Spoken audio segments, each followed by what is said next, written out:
Magandang umaga po muli mga boss, mga sir, mga master, kareftik, mga kafriyon. Ito po muli ang iyong lingkod.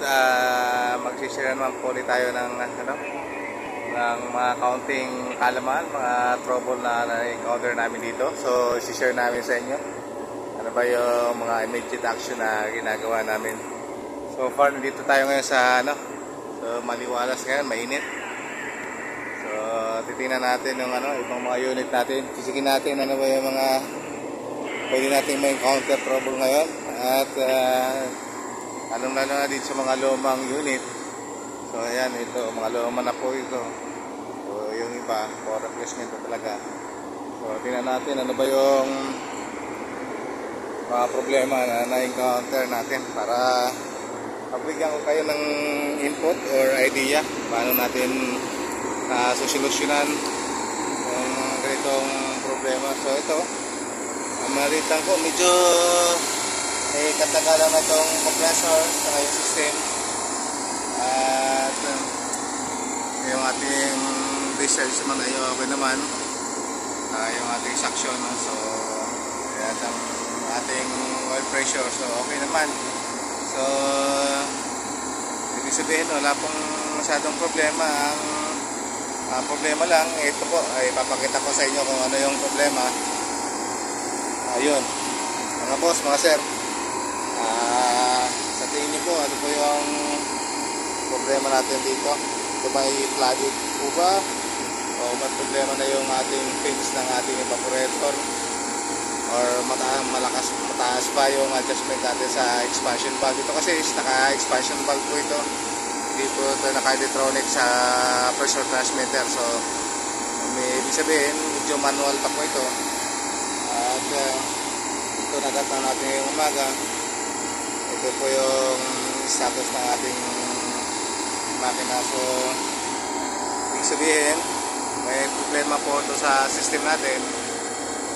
At nagkaganito na nga itong ang status.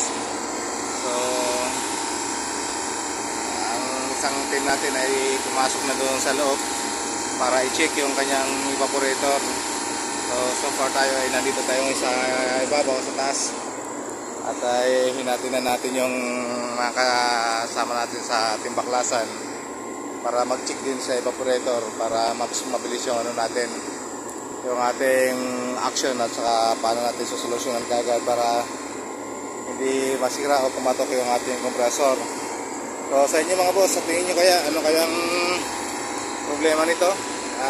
Paki-comment po kung sakaling umabot sa inyo itong aming video at nagustuhan nyo, ay comment po para alam namin makakuha din kami ng ibang idea paano susolusyon yung pag ganito yung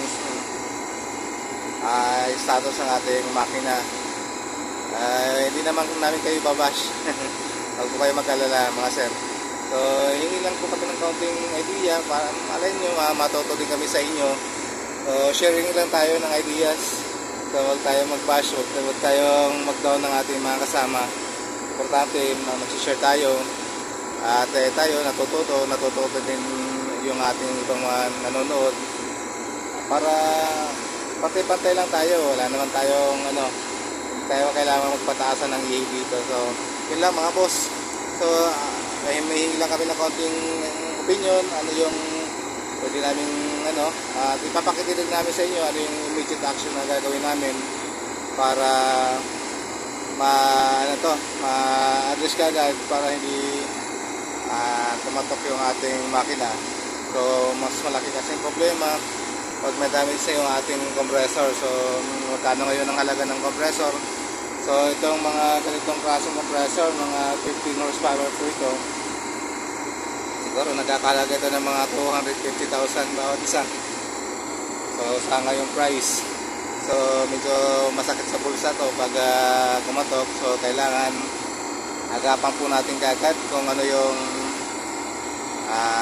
magagawa natin. So sa ngayon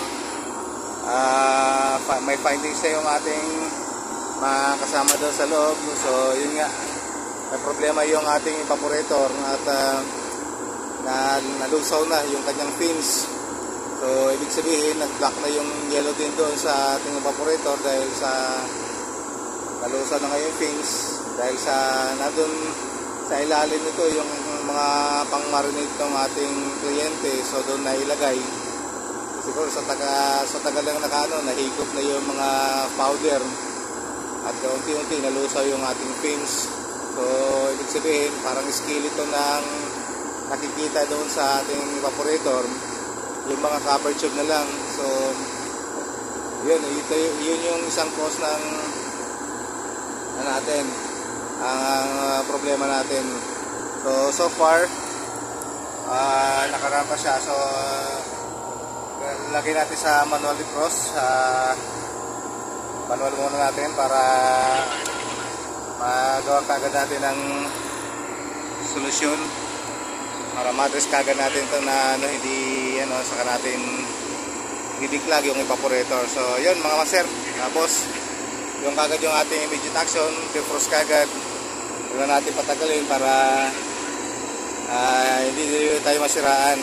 So pagka-defrost dito, sasabay na rin natin ng papalutro natin ng declogging doon sa evaporator. So pag ganito kasi boss, pag may defrost heater to, so wag niyo pong sasabayan ng kasi may tendency na makuryente kayo doon sa supply ng heater. So antayin niyo munang matapos yung defrost, din follow up niyo ng declogging. So ibig sabihin tatanggalin na natin yung mga yellow doon sa evaporator na namuo, yung mga tumatigas na yellow. So huwag natin sasabayan yung defrost lalo pag naka-defrost heater. Kasi ang ibang supply ng defrost heater medyo mataas ang supply, baka makuryente tayo. So antayin natin matapos yung defrost, then saka natin follow up natin ng ng declogging. Gamitan natin ng hose ng tubig para matangkal, saka malinis na rin yung evaporator natin. So saka yun mga boss, yun na lang muna. So at least natuto kayo sa amin at may natutunan kayo sa aming ginagawa. So trouble talaga to mga boss. So hindi natin pwedeng patagalin kasi masisiraan tayo ng makina. So yun mga boss, kung sakali man nakaabot sa inyo yung aming video, paki-share na lang po, paki-likes at paki-comment na rin po para at least alam namin kung ano yung magiging komento ninyo. Kayong mag-alala, hindi namin kayo i-down or i-bash. Importante, nalalaman namin yung sa loobin nyo, kung ano mga komento nyo. So yun, magandang araw po muli. Hanggang dito muna. At susunod ulit ng mga video. Tingnan natin kung ano pa yung mga encounter nating trouble. So yun,